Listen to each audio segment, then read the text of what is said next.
In this video lecture, we're going to talk about polar coordinates. A point on a plane is generally represented in the rectangular coordinate system or the Cartesian coordinate system when we refer to the point as x, y. So say for example, I have this point in quadrant 1 and the coordinates are x, y. That coordinate system is called Cartesian coordinate system, or we will also call it rectangular coordinate system.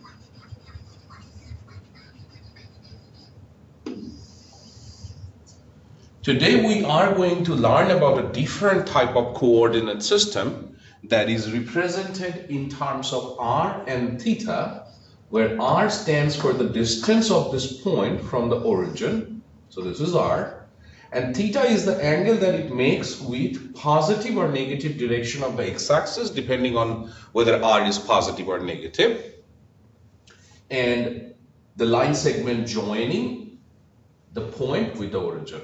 So say for example this is theta. So from trigonometry, we know that if we complete this right angle triangle, then the ordinate is y and the abscissa is x. We also know that if I do the ratio of y and r, that stands for sine theta. So multiplying r on both sides, I get y equal to r sine theta. Similarly, if I do the ratio of x and r, I get cosine theta. So multiplying r on both sides, I get x equal to r cosine theta. So these are the situations that interrelates the polar coordinates to the Cartesian coordinates. So let's talk about polar coordinates now. And the first interrelationship that we're going to talk about is if I am given with the polar coordinate of a point in terms of r and theta, and I'm interested in learning what are the Cartesian coordinates, say x and y, then I use the formula x equal to r cosine of theta, y equal to r sine of theta. But how about the other way around? So we're still going to play with the same right angle triangle and the same relationship that we have, but in a little different way. So think about squaring x and adding the square of y. What you're supposed to get is r squared cosine square theta, that's your x squared, plus r squared sine square theta, and that is your y squared. So if I factor out the r squared, I get cosine square theta plus sine square theta. And then I know that by the Pythagorean identity, cosine square theta plus sine square theta is equal to 1. So I eventually get r squared. So this is our first relationship that we got between x squared plus y squared and r squared. They're equal. So I can say r squared is equal to x squared plus y squared. Also, we can take the square roots on both sides and get absolute value of r equal to square root of x squared plus y squared. Now, whether to talk about positive r or negative r will depend on the problem. Similarly, if you now think about the ratio between x and y, or to be more precise, if I do y over x, then I know that that is tangent of theta from the right angle triangle, because your y is the opposite and x is the adjacent. So that gives us the other relationship. So now we get to say, if we are with the rectangular or the Cartesian coordinates and we wanted to know the polar, then the relationship we're going to use is absolute value of r equal to square root of x squared plus y squared. And for theta, we will actually have to find out tangent of theta first by doing the ratio y over x. And then depending on the point xy, whether it's a quadrant point, that means on the axis, or depending on its location in the quadrant, 1, 2, 3, 4, we're going to determine the angle theta. So that is your premise. We're going to use this premise to talk about problems. So as usual, this is the time when we will be going to our first problem. This problem is giving you a point 7, pi over 4, and you want to identify this point on the plane when 7, pi over 4 is given in polar coordinates. So think about the angle pi over 4. So this is 7 is the radius, so that's a positive 7. so positive direction of x-axis, and then you go pi over 4 units. So the point should be somewhere here, where I know that this angle is pi over 4, and the radius is 7 units positive. And then clearly the one that matches the description is the fourth picture, because I see that the radius is 1, 2, 3, 4, 5, 6, 7, and the angle is between pi over 6 and pi over 4, so I'm referring to, pi over 6 and pi over 3, so this angle is pi over 4. So this is positive 7, pi over 4. We do have a similar question.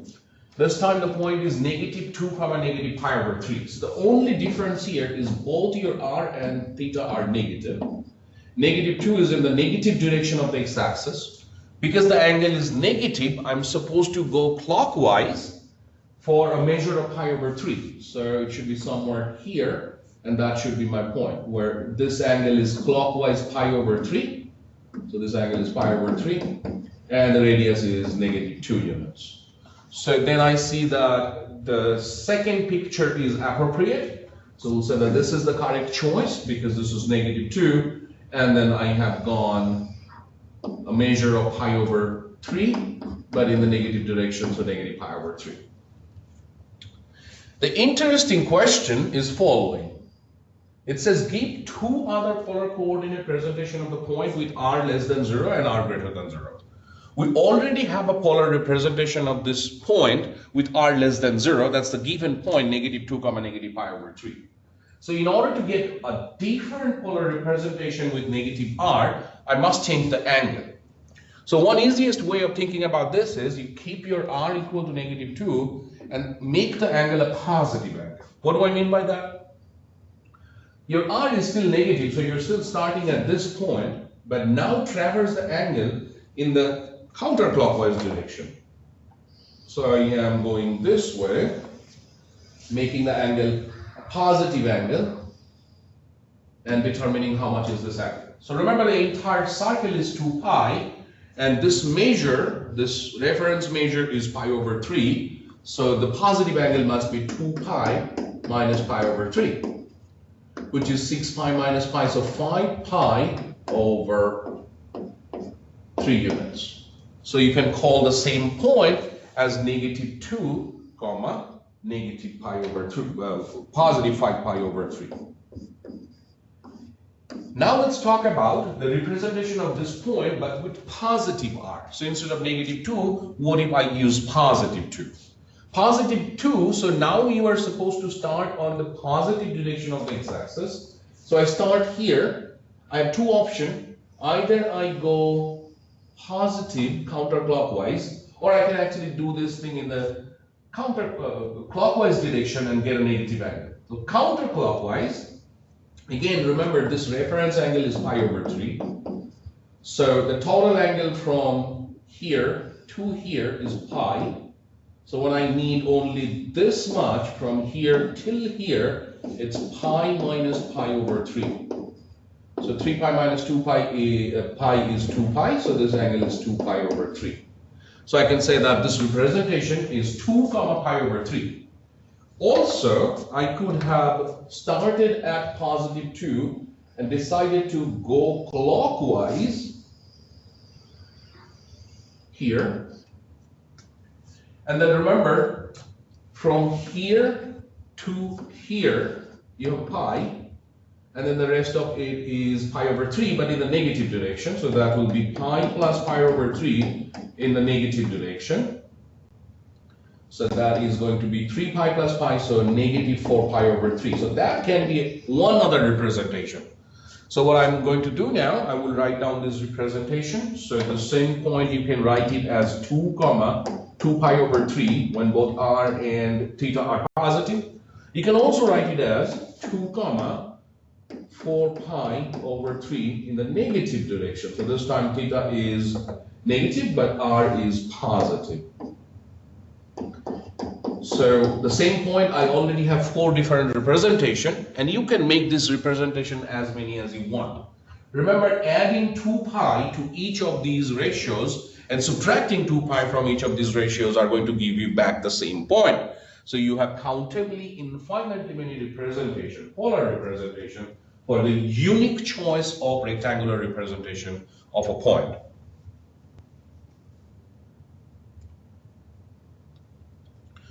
So we'll carry on. Our next set of examples, we are either going to change polar to rectangular coordinates or rectangular to polar coordinates.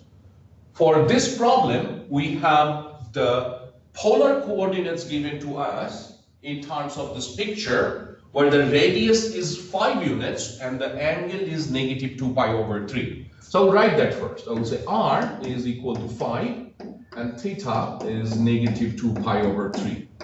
To change it to Cartesian or rectangular, I directly use the formula. I say x is equal to r cosine of negative 2 pi over 3.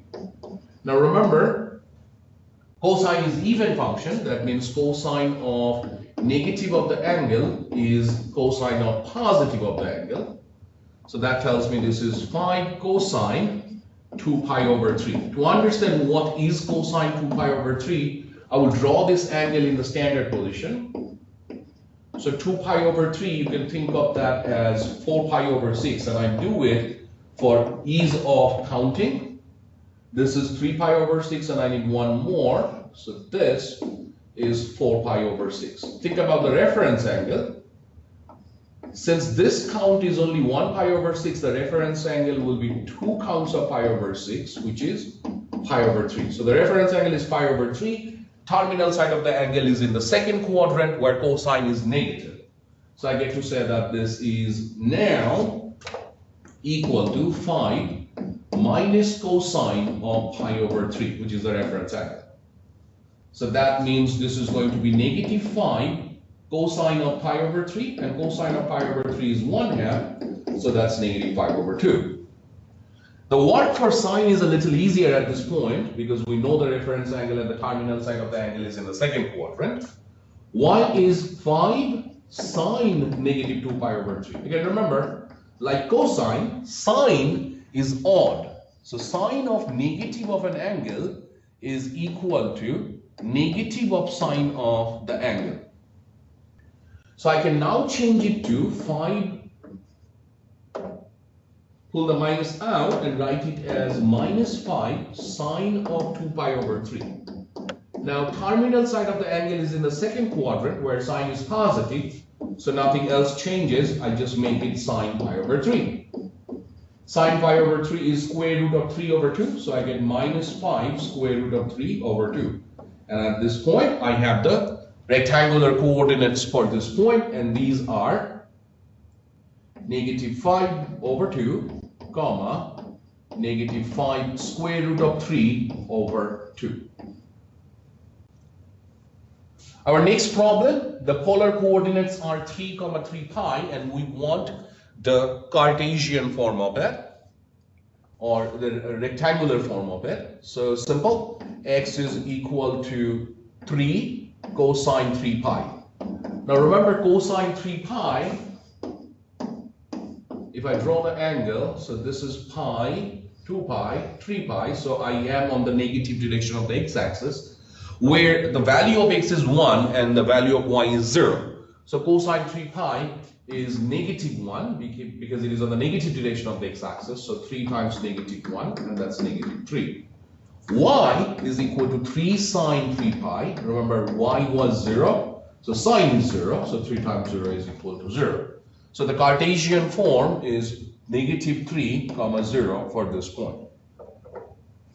I want you to understand and remember one other information here. For these type of angles where the points are on the coordinate axis, we actually do not need to use any formula. How come?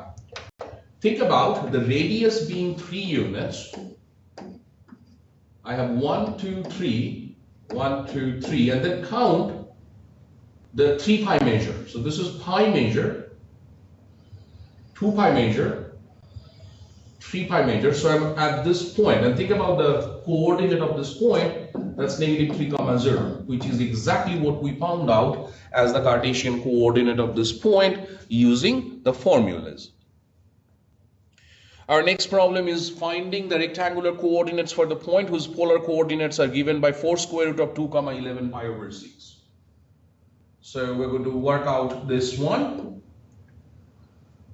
First and foremost, x is going to be r, so 4 square root of 2 times cosine 11 pi over 6. So the rest of the problem is understanding 11 pi over 6 in the standard position. Again, there are 3 pi over 6s in each quadrant, so this is 3. This is 3 more, so total 6 more. 3 more, 9. I need 2 more, and that is 11 pi over 6. Reference angle. If this count is 2 more, then I know that I have only 1 more count left in the fourth quadrant for pi over 6. So we go ahead and say that this count is 1 pi over 6, and that is the reference angle. Fourth quadrant cosine is positive, so you simply write it as 4 square root of 2 times cosine pi over 6, which is square root of 3 over 2. So I get 4 square root of 2 times square root of 3 over 2. So simplifying, I get 2 square root of 6. Similarly, for sine, y is going to be r times sine 11 pi over 6. Remember, the terminal side of the angle is in the fourth quadrant. Sine is negative there. So I get 4 square root of 2 times negative sine pi over 6, the reference angle. Sine pi over 6 is 1/2, so you get 4 square root of 2 times negative 1/2. Which is negative 2 square root of 2. So the rectangular Cartesian coordinate system for this point is going to be 2 square root of 6 comma negative 2 square root of 2.